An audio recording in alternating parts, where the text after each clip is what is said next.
Hello. Ahoy! Can you hear me okay? Hi, I can hear you wonderfully. Can you hear me? I can hear you wonderfully. Can you hear me? Yes. Look, we're both wearing little scarves around our necks. Oh, yeah, totally. Yeah, how are you doing? I'm okay. How are you? I'm doing all right.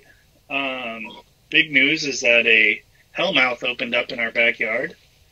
Whoa, like a Yeah, sinkhole? sinkhole. Yeah, Oh my God. yeah. It's Did it have to do it's with the pretty. gardening?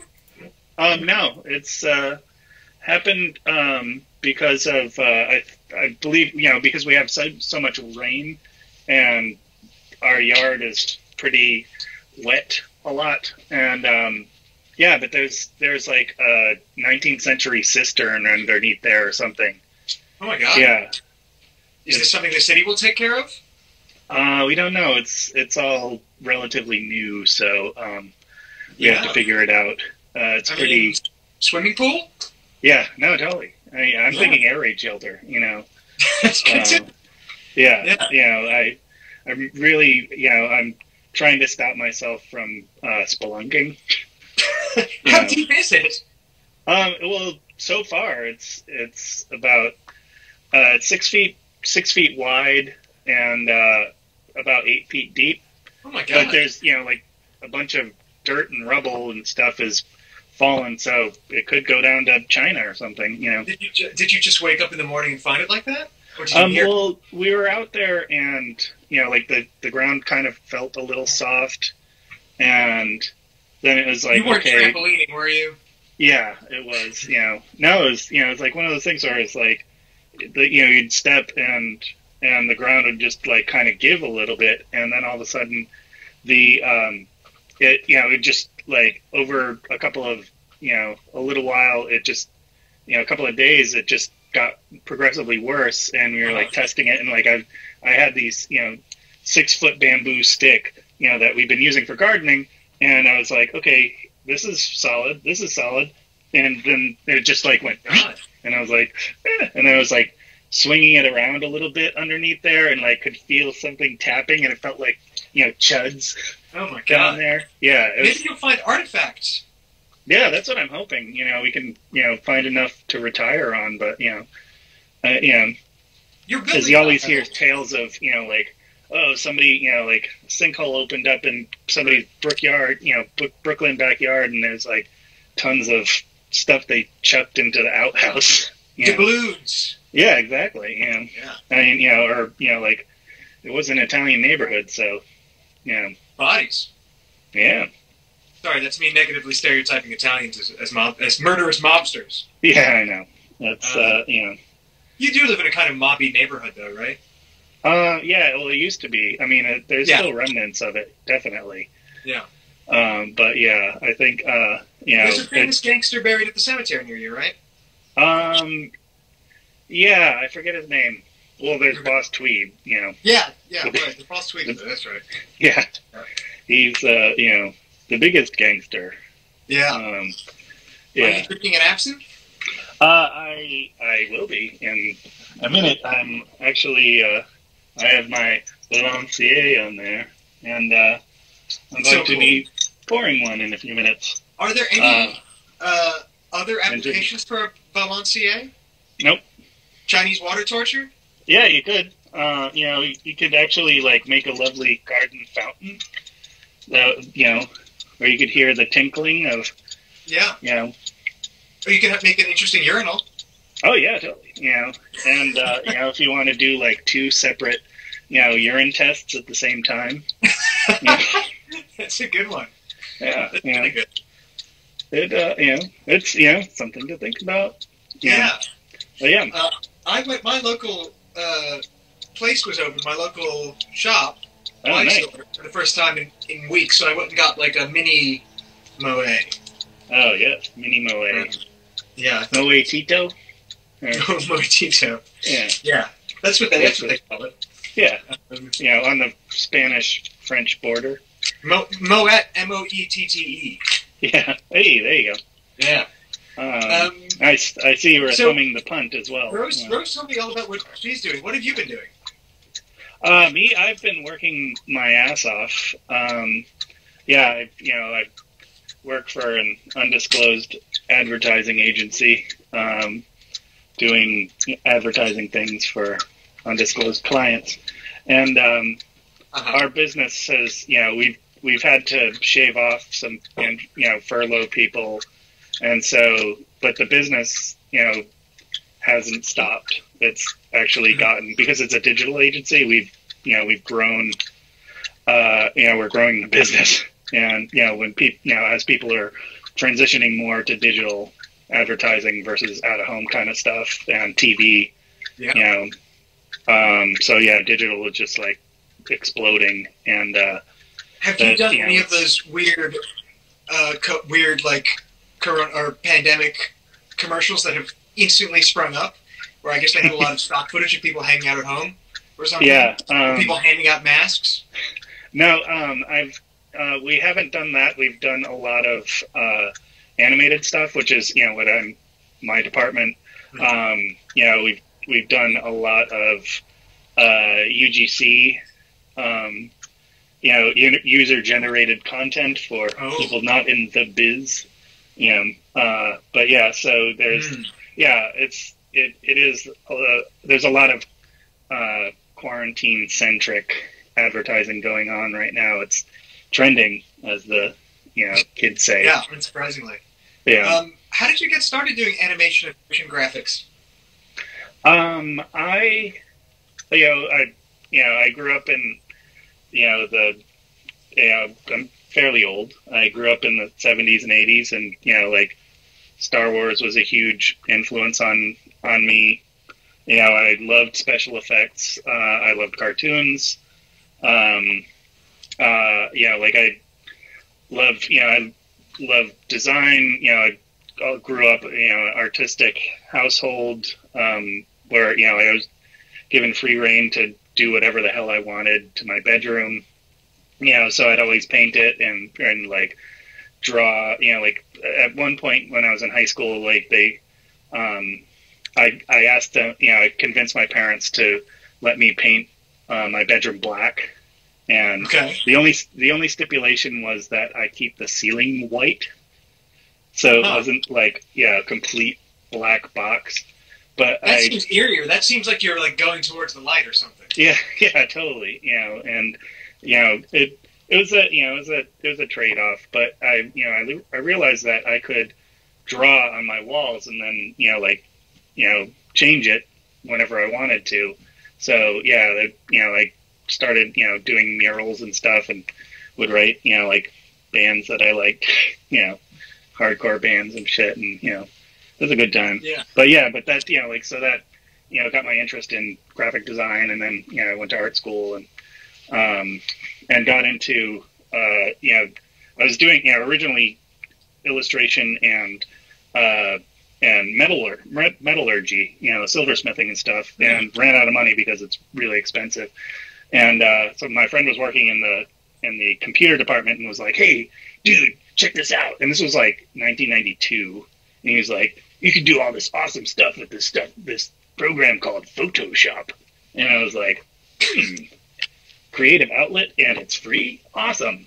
And so I, that just kind of, so I was learning 3D animation and, VR, it was like a proto VR lab down there. Then did web design, print design, and here I am now doing, motion graphics. I've been doing it for 15 years, and I love it. It's like a combination of everything all in one. I can use all the different disciplines I've dabbled in, so it's fun. Do you ever still illustrate at all? Oh yeah, totally. Almost every day. I don't know if I've ever seen anything you've drawn. No, I don't. It's one of those things I hardly ever show things to people. It's weird. Because a lot of it is just and when I was commuting, I would draw almost daily. I have 20,000 sketchbooks that I usually get at Muji, so they're this big, and plus because they're tiny, I keep losing them, so I start another one. So they're all, unfinished. But yeah, someday they'll find them all in a sinkhole in your backyard. Yeah, exactly. That's where they belong. Ooh, it's a good time. But yeah, no, do you draw? I've been trying lately. It's something that my father's very good at drawing. He's got fantastic sort of hand-eye control. He's got beautiful handwriting, and I've never had any of that. And I asked him if he could help me. It's been something we've been sort of bonding over a little bit lately, and I found that I'm pretty good as doing like sketches from life and from still lifes and things. I'm not patient enough for it quite often. Yeah. I wish I was the kind of person who could sort of sketch rough outlines and make it look beautiful in a second, Like, oh yeah, totally. That takes years of. What's his name in Japan? He did those. Oh yeah, totally. It was fantastic. I'm blanking on his name. He did these live jazz sketches of everyone. Yeah, and I sort of admire people who do runway sketches and caricature and stuff like that. I wish I could kind of do that. I wish I had an ability to have that kind of line work, that confident line work, but I just draw very sketchy kind of things. Daotome-san, yes, that's right. Yeah. Yeah. Thank you. Yeah. Yeah, totally. No, that sorry, sumimasen, Daotome-san. Do you ever see yourself doing anything else with illustration as something public? Yeah, my goal is to do more illustrated, like mixing motion graphics with illustration. So bringing that into it, which I've done a few times in the past, but nothing like, that was it was like a long time ago, just because the process is very labor intensive. Mm-hmm. It's like coming up with the idea and then sketching everything out, then, transferring all the images, the sketches to digital, and then cutting them up into puppet pieces. And then, so it's basically, it's unbelievably time consuming. And that's, unfortunately, working in the ad agency, working in the ad business, time is, the ultimate, luxury, so it's like, if I'm not working, then, I have a small window of ability to do things, creatively, or I'm just like, my brain is just completely fucking fried for the day, and I just want to just stare at the blank wall, and just like, a little drool coming out, Have you tried digital illustration, like direct on? Oh yeah, totally. Do you like it? That's what Tom Reich does that now. That's his main thing. Yeah, no, I love it, and I have Procreate. I don't have an Apple Pencil, so it's like one of those things where it's like, it's $100, and like, write this down. Birthday present, Kelly. Yeah, totally. And I start a GoFundMe, for my Apple Pencil. Yeah. Ignore the hospital workers over there. Yeah, exactly. Ignore the bartenders and waiters. Yeah, I need an Apple Pencil. Yeah, totally. And so it's like I have other like older styluses that I've gotten through the ages for for the iPad and stuff, and they're just like very old and clunky. So it's kind of like but also but it's not it's one of those it's on my to-do list, which is literally five sheets of sticky notes down and like 4 across. It just it blossomed into a whole organizational. Do you just organize your ideas via sticky notes slapped down on a surface, or do you like storyboard them out, or? I have they're actually they're because it's like I had them all on this board. Well, that went back 2 years.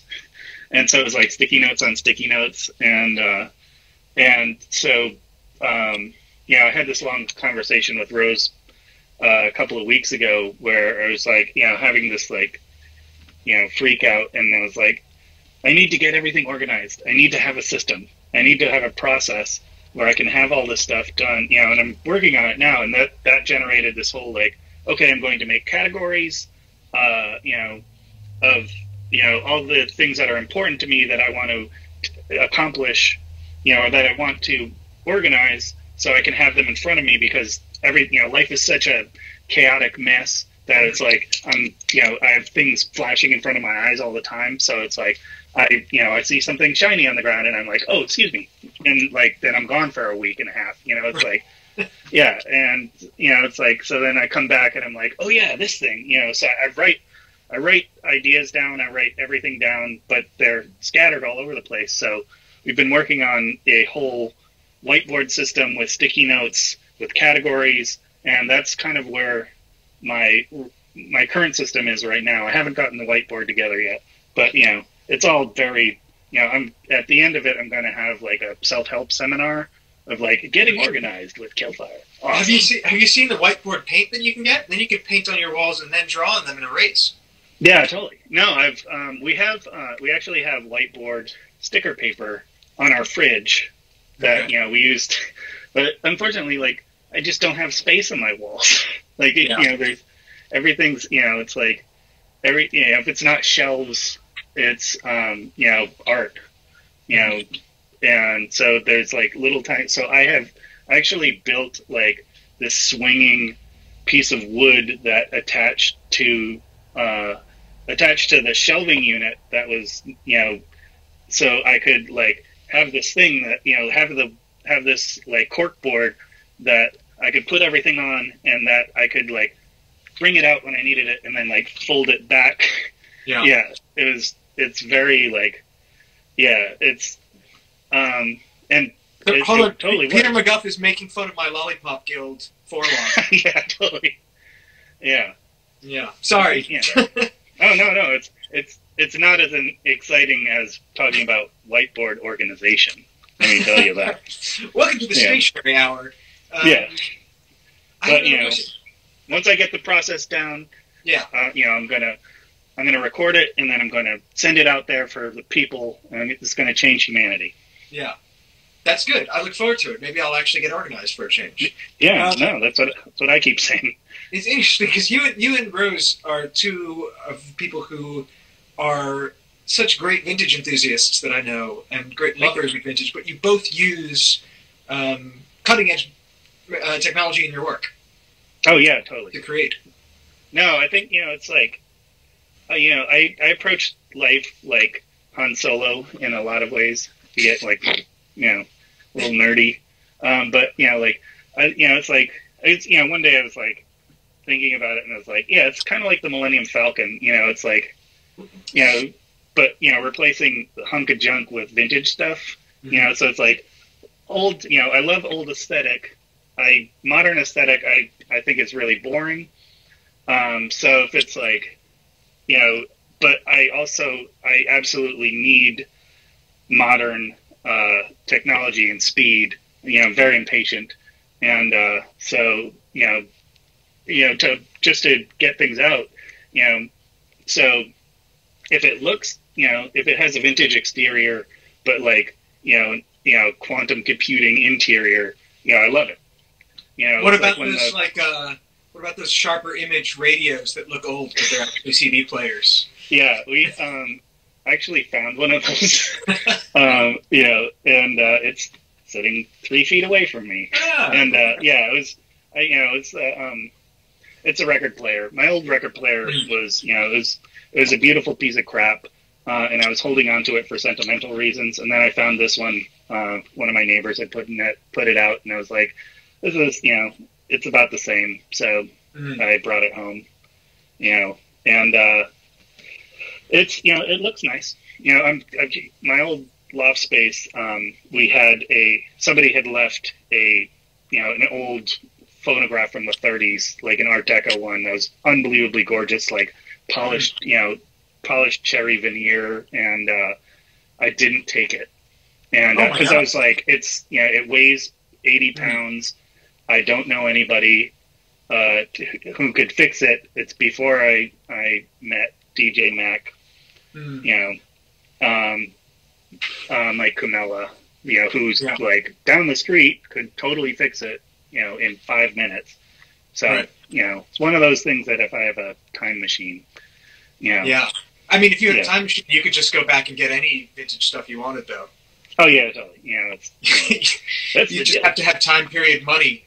Yeah. Exactly. Like in Back to the Future.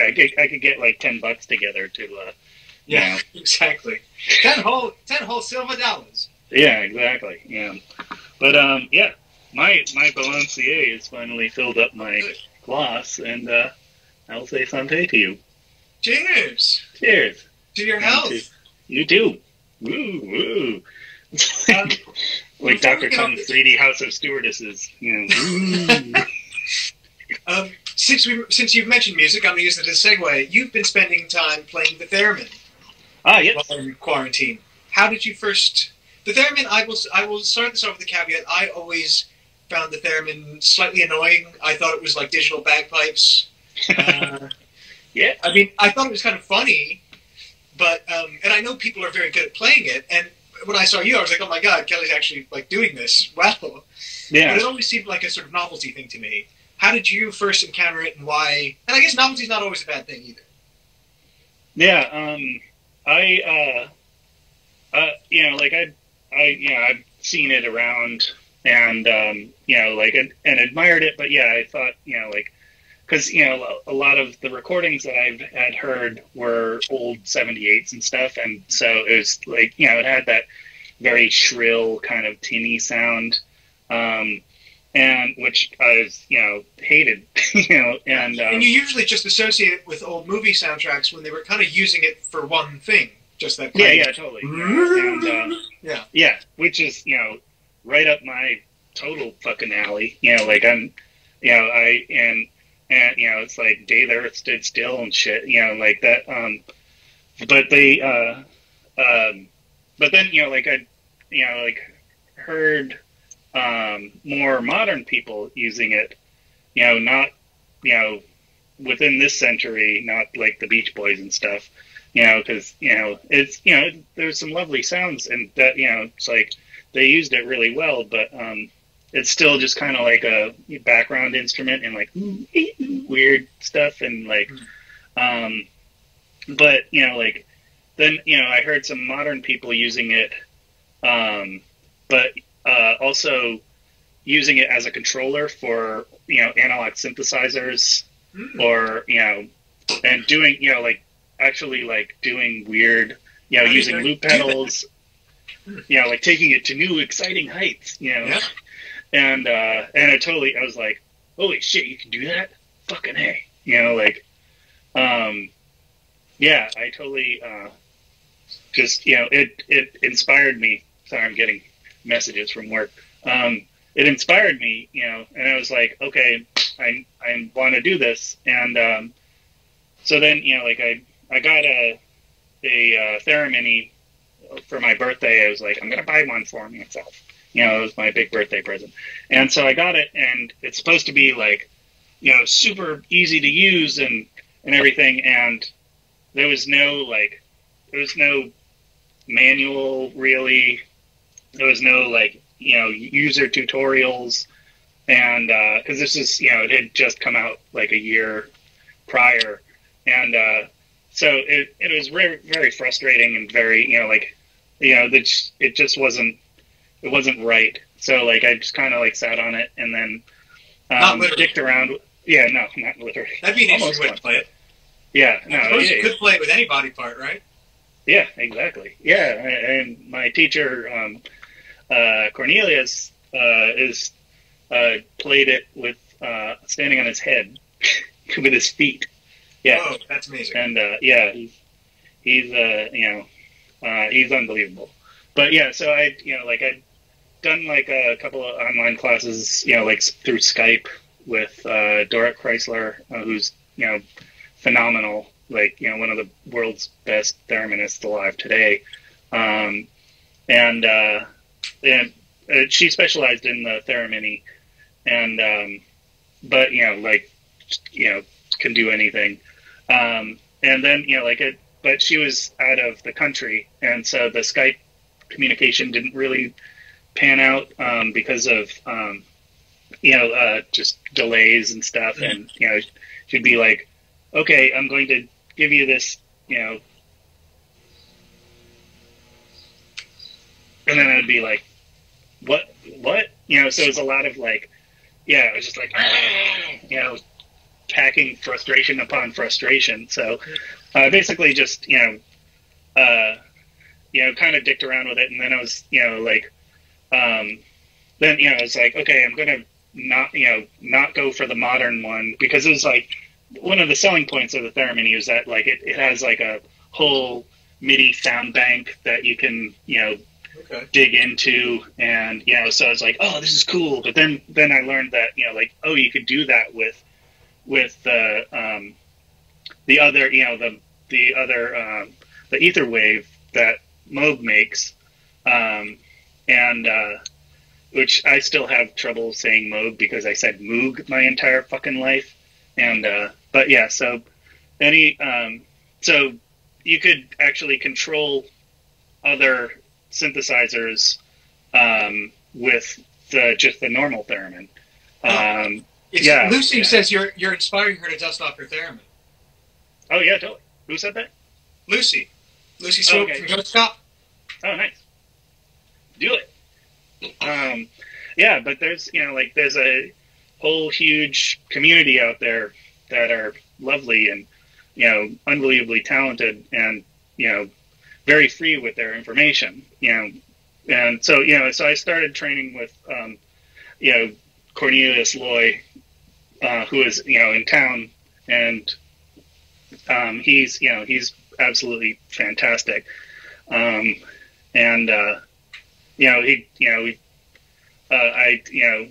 he approaches it with because I feel like there's two schools of thought with the theremin. It's either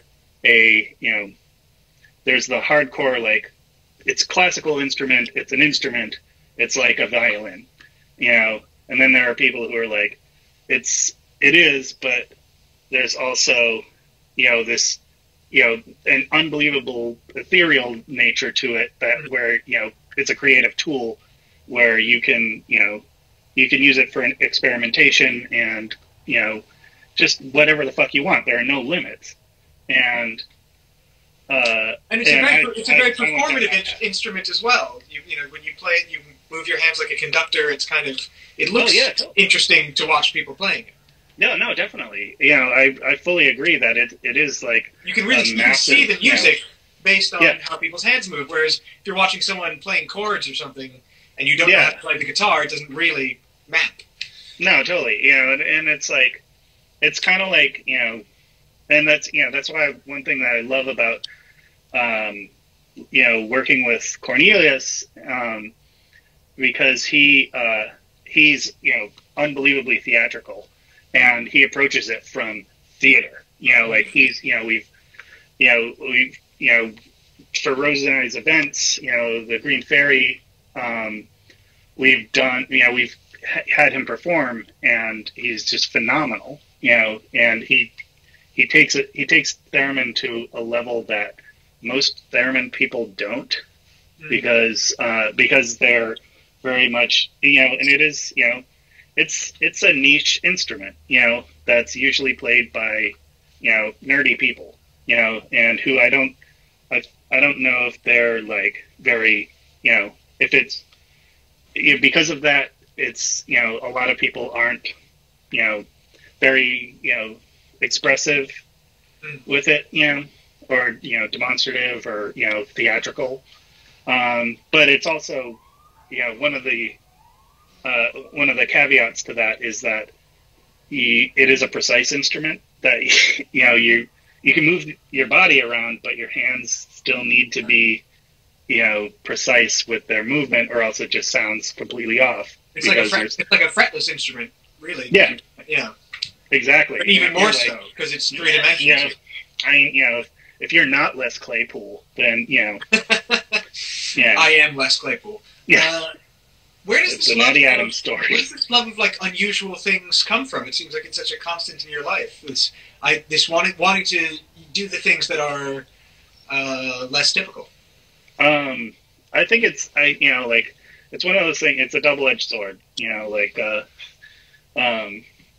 Jack Parsons said, freedom is a double-edged sword. Creative thinking and being drawn to things outside of the norm. I basically, I grew up. My mother is very, she's weird. She's like, more normal, weird, but she's definitely weird. We're Adam's family, full on. She's now like grandmama, and that was a huge, some of my earliest memories are hanging out with my great grandmother in Daly City, watching TV, and Adam's Family, Gilligan's Island, and to a lesser extent the Brady Bunch. That was but like that, all of my life I've wanted to live in the Adams house, and not your house, but no, well, yeah. But although you're welcome anytime. Thank you. Yeah, I'll take you up on that. And but yeah, that's So when I was interviewing Brittany the other day, when I had my mustache, everyone kept writing Adam's Family. It looked like Wednesday and Gomez or something, but yeah, totally. No, it's true. You definitely have more of a Raul Julia. Yeah. Thank you. Hey, I'll take it. Hey, no, he was a very handsome man. But that's just been really drawn to things, and also because being a child of the 70s, I was a latchkey kid too.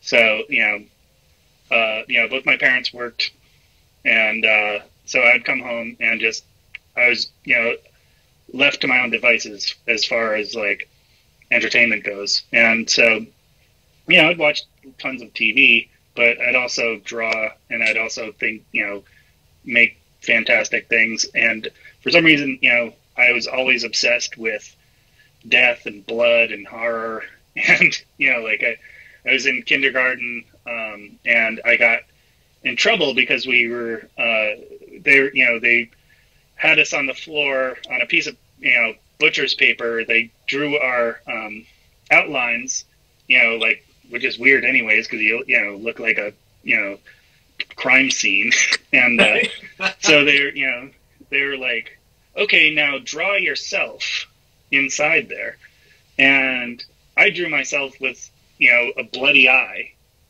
and and I didn't I was like, oh, this is cool, and they were like, what the fuck is going on at your house? It became like, and you were just watching the Addams Family, that was it. Oh yeah, totally. And that which is a relatively tame show about it was Gomez and Morticia were the first couple on TV to expressly love each other. That's true. And I think they were like the first to actually like kiss and sleep in the same bed. And he never threatened to sock his wife, like no, totally. honeymoons.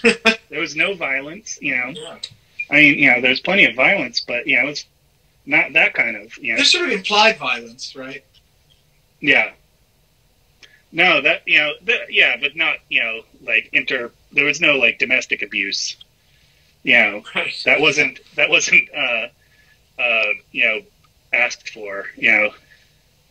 Like grinding Fester's head in the book press. It's like Yeah.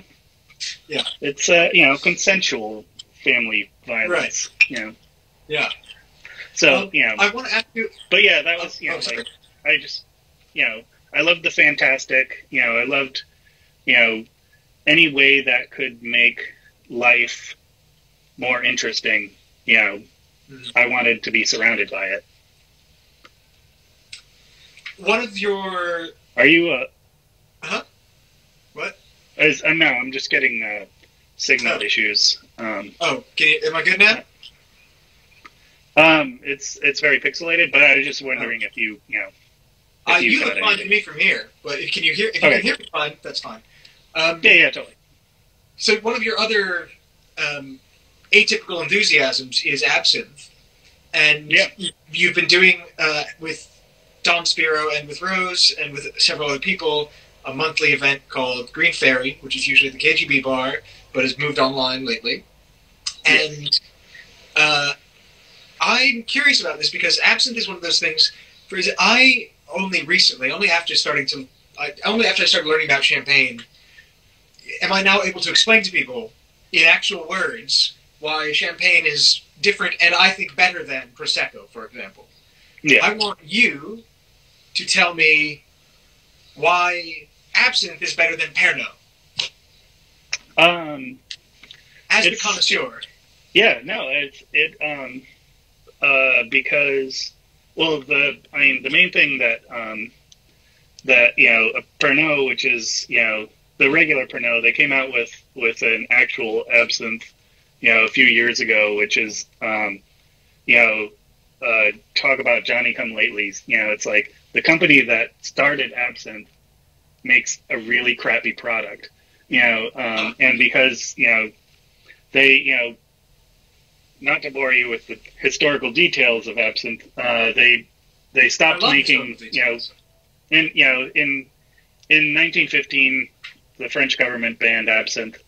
So Pernod, which was the company, that started it, moved to Spain so they could make it. But by that time, in the early 20th century, because of the bans that were happening all over the world, the demand for it just dried up, and so they, they weren't able to sell it to countries like the U.S. or these huge markets. So they took the wormwood out. Absinthe is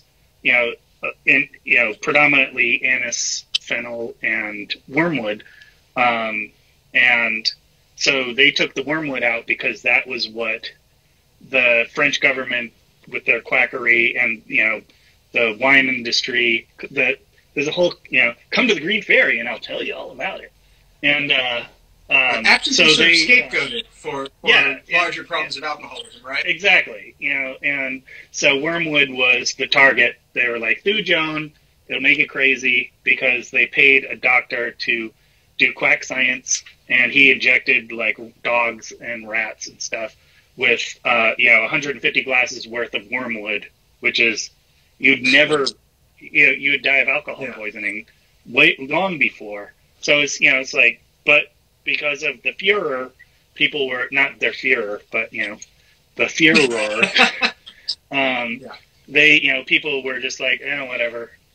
And so Pernod took wormwood out, and they're like, hey, that's a good one, Peter. He's saying wormwood kills internal parasites, and I think it probably kills external parasites too. If you're bored of someone, you could just drink a whole bunch of absinthe. Yeah, no, totally. I mean, that's that was it. Absinthe actually started as a medicinal tonic back in back in the late 18th, early 19th century. So many of those herbal liqueurs did start off as that. Yeah. Oh no, totally. And like just like the guy in the Wizard, the doctor, the wizard in the Wizard of Oz, he was selling it, basically door to door. Like he generated a huge buzz, and so much so that like when 40 years later, the French government was sending troops to Algeria with I'm from Rhode Island, troops to Algeria with absinthe as to combat malaria and dysentery, and they loved it, and they were like, okay. Do you think it actually did any of that? I assume so, because a lot of them came back, So and I don't know what the malaria and dysentery rates were in Algeria. I probably should look it up, but I don't. It's dirty, Yeah. So many of those liqueurs come from patent medicines, basically, originally, right? They were. No, totally. They were alcohol solutions. Yeah. I mean, that's you just tweak the recipes a little bit, and you got yourself a cocktail.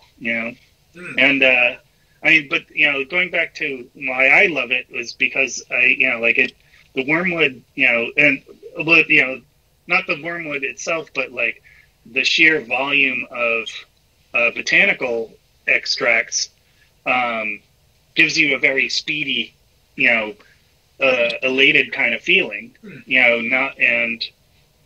it's like more like weed and speed with a little bit of alcohol, until you drink too much of it.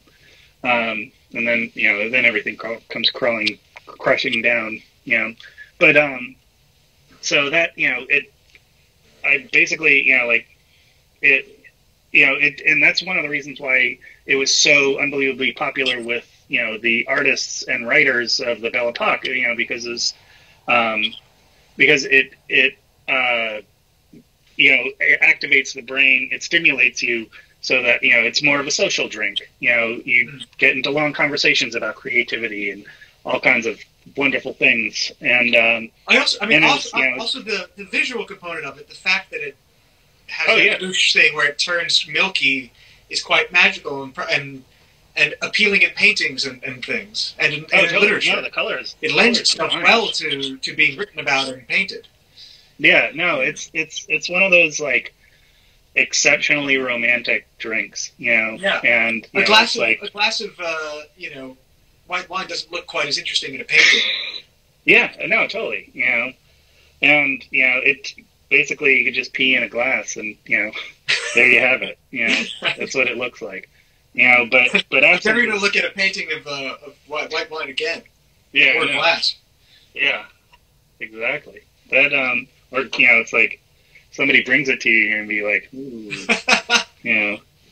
and but that's it has a complexity to it, not only in look but in taste, and effect. So it's, when I first, I, like everybody else, had it, at a loft party first and was like, this tastes like shit. And because somebody handed me a bottle and they were like, here, have some absinthe. Right. And it's like, no, it tastes horrible until you add, because it's unfinished, the water is the final ingredient. And so, that aspect of it too, the fact that it's participatory and it makes you wait to drink it. Oh, no, I mean, that's romantic and exciting in and of itself, right? Yeah, that's part of the charm. It's not to be chugged. It's not a, it's more of a refined, luxurious drink. Peter McGuff wants to know if you have done acid or mushrooms, and what your opinions are on those. I have never done mushrooms, but I have done acid, and I have very mixed feelings about it. I've done both unbelievably. I've done both a shit ton, which is, I think it's a pharmaceutical term. Yeah, MDMA was my generation's drug, so I did that. I did not like. I hated ecstasy because all of my friends who took it were just fucking idiots on it, and so and they're all just like, I love you so much, I love you so much, and I'm like, I don't want to be that person.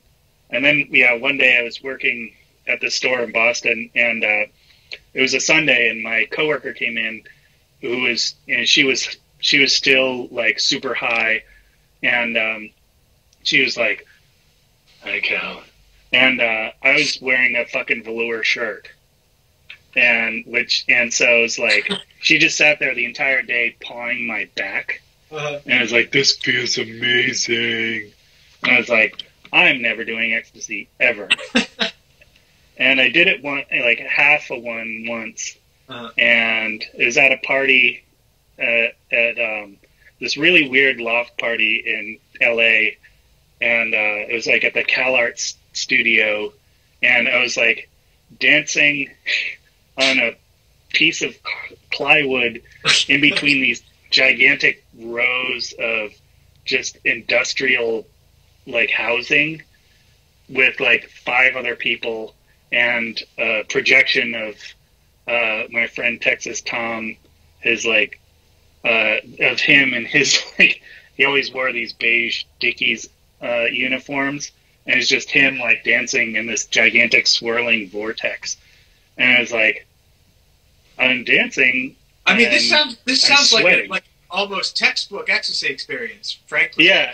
Well, if you could see like the industrial wasteland, it was like, yeah, it was so like, you know, like why we're do you making think lemons out of it was lemonade. popular in Detroit and Chicago?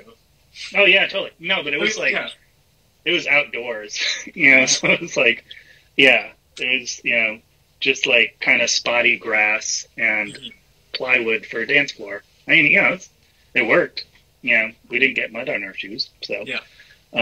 But yeah, so that was, you know, like I did, you know, when I was in high school, you know, I was turned on to acid, you know, and mushrooms and all the other fun things that, you know, kids were into, and you know, like being, you know, that of that age and that time period, I was just, and, you know, temperament, you know, I was like in the punk rock scene and like, and just angry as fuck. And like my house, you know, my family life was turbulent. And so I just, you know, was like super anything to get me escaping, you know, out of my mind, you know, out of reality.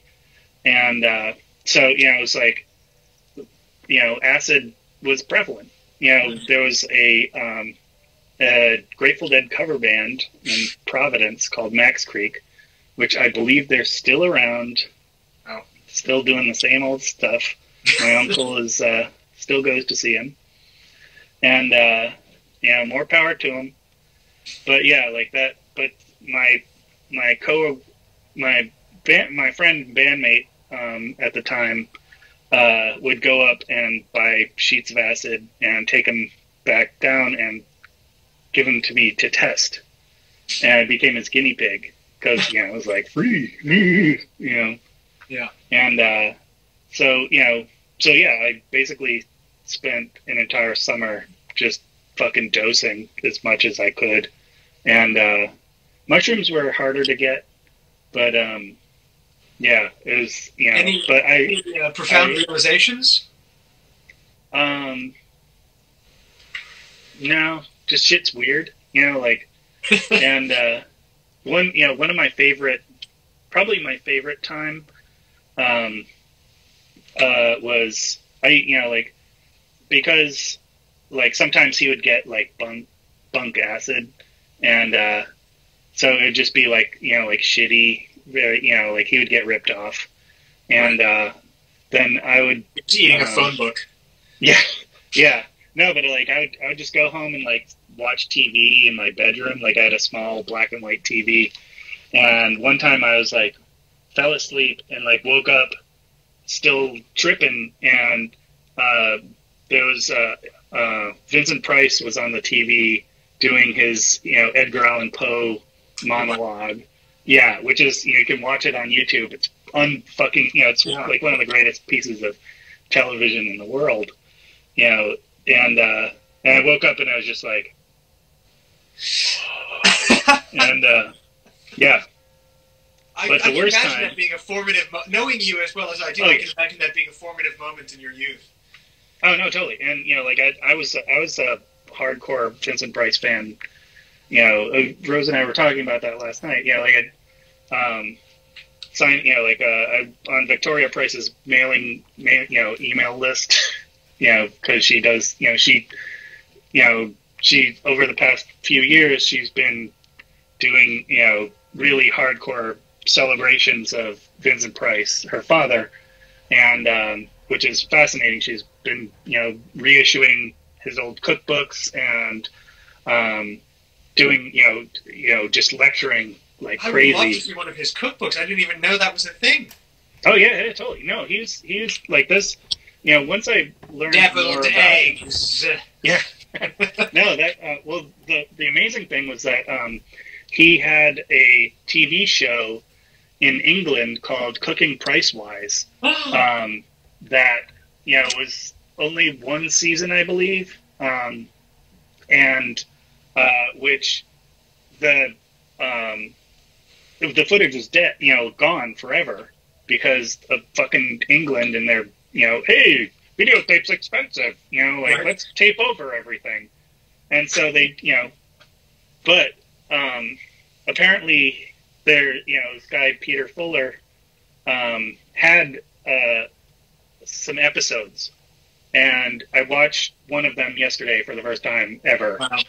And because, Victoria had a dinner party online where just, it's like you pay for it, it's like it was $5 to get in. And, but she, it's like make something from one of his cookbooks. And, or, dress up or some way to celebrate his life. And we'll be watching this clip from Cooking with the Price Rise. And I was just like, my head exploded because I'd been looking for, there's a couple of little clips on YouTube, and there's that picture, with him and he's got a knife and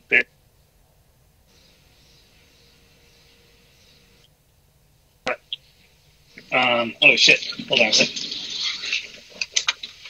My phone almost went out. But yeah, so there's, but yeah, so he is, we got to see this footage for the first time ever, and it was just unbelievable. But he was an unbelievable gourmand. His wife, his second wife, I believe, Mary, she was an unbelievable cook herself, and so he was the front. They made a bunch of cookbooks together. He was the face of it. She was the brains behind it. But he wasn't a snob about it. He wasn't a snob about anything. He was very down to earth, and I took care of it, Tom. But yeah, so he it was learning about that. It was very inspiring because it's very well with the dandies, with our romantic life, with our life of romance, not romantic life, but, yeah, speak for yourself, man. Yeah, hey, but so that's one of the arms of the the octopus, it's we elegance in all things, but not snobbery, as well, That's interesting because I make a distinction between snobbery and pretension, and I'm pro snobbery and anti pretension. But that's me splitting hairs. Oh no, totally. I can see that. And I think there should be that that definition. That definition. I think that's standards. Well, speaking of snobbery, so we've got 5 minutes left. You're so good at communicating your unique enthusiasms to other people. I want to know what's something that you think is overrated. Tiny suits. Yeah. Like really skinny suits? Yeah, slim fitting. Right. I refer to them as the Pee Wee Herman, or I'm wearing my little brother's suit. I like the fact that somebody got away with making that a thing, for so long in menswear, but yeah, I mean, it has been like 2 decades where that's been the dominant. Yeah, no, I know, and it seems like that, they just kept getting more and more shrunken, it's like, no, just put him back in the washing machine. It's like it shrinks a little bit more. Yeah. And but I think and that a lot of that comes from my own personal bias because I'm not I'm not a slim fit person. I am large, and people I can't buy shit off the rack. You know, and nowadays I can't even find vintage anymore. That's my size. You know, because everything's, you know, everybody's hoarding. So, you know, if I do come across something, it's prohibitively expensive. And, you know, I think that's one thing I don't like. I always thought the slim suit thing was partly because I always felt the people who wear those really, really skinny suits would actually rather be naked because they're usually the type of people who spend a lot of time at the gym. Yeah. And that they're trying to sort of show off their physique. I think that's the kind of impression I get, which is like, well, then just go shirtless then. Just do that. If that's what your thing is, just do that. Body paint, you know? It's like, you know, right. Yeah. Just get a nice jock stripe, you know? Yeah. And, that's amazing. Yeah. You know, and I could just shave a new thing with my chest hair. Oh yeah, totally. That would be amazing. You know, like what's the little lamb thing? Sorry, I had a couple of sips of absinthe, and now my brain is gone. Yeah, I could call it my Astrakhan. That's it. Yeah, you can have the Astrakhan lapels. Oh, that's do a nice shawl collar. I think I'd call it my topiary. Oh, hey, that's a good one. I think we've started a new trend here. Yeah. Pity 21. Yeah, Pity 21. Everyone get out like your really, really detailed waxing kits to wax lapels and pocket squares into your chest. I think this is a great idea. I would love to see Suit Supply or one of the bigger douchey suit companies make this part of their ad campaign. I dare them. Yeah. You hear me, Suit Supply? I dare you. Or, you know, like get a, you know, like, kind of braid a herringbone, you know. Yeah. Oh, would it be really good if you did a campaign for Untuck It, but it just has people's muffin tops? Oh, that'd be good. Yeah. Just be like, look, man, we all got a roll there. It's fine. We don't all have that weird V that bodybuilders have. That thing's creepy. Oh, yeah. I think Untuck It should be all about muffin tops. Yeah. No, totally. I can, you know, I've been trying to angle myself as a plus size model for quite some time now. And as well you should. All right, I think we're out of time. Kelly, thank you so much. Oh, thank you, Natty. Can I post this on YouTube? Oh, yeah. Totally. Thank you. I guess I'm, outed as a former, psychedelics user. But that was, just the former part. Yeah. I don't even know where to get it these days. Yeah. No, down at the local dispensary. Yeah.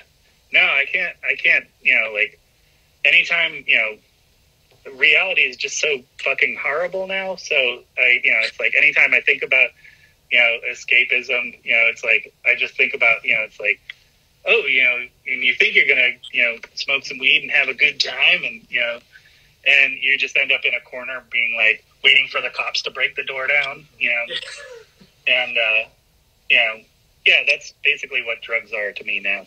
Yeah. A paranoid I've gotten to the age where, like, Xanax is a real thrill. Yeah.